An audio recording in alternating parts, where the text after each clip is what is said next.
তো বন্ধুরা বাড়ির পুজোর জন্য গোডাউন ফাঁকা করে বক্স নিয়ে যাচ্ছে। দেখো একটা বেস, ওখানে আছে আরো 3টে।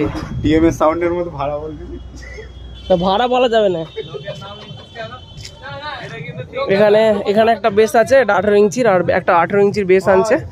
আর সামনে আছে পোপ বেস গুলো, 15 ইঞ্চির পোপ বেস। আর এখানে আছে 15 টপ। আর এটা রোড শো হবে বাড়ির পুজোতে, এতগুলো বক্স নিয়ে যাচ্ছে। রোড শো হবে বলতে ওপরে বললো 18-15টা দেবে, আর নিচে সামনে মাচা করে এখানেতে পোপ বেসগুলো দেবে, আর উপরে একটা র্যাক দেবে। তো এইগুলো কিন্তু কালকে কালী পুজো আছে। কালকে পুজো তো, কালকে পুজো, ঠাকুর আনতে এইখানেই আসবে। আর রামপ্রসাদার গোডাউনে কিন্তু ঠাকুর রেডি হচ্ছে, এখানে ঠাকুর আনতে আসবে, তো এখানেই ঠাকুর আনতে আসবে।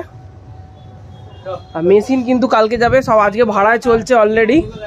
চঙ্গুলো নিয়ে যাবি নাকি এতগুলো? হ্যাঁ সব ঠিক আছে, তুলে নে। গরিব নাকি রে? পুরাই গোডাউন ফাঁকা করে নিয়েছে, জোর জবস্তি তুলে নিচ্ছে বক্স দুগুনি, জোর জবস্তি। আমি মালিক না, ওরা মালিক। এটাই তো বন্ধুত্ব রে।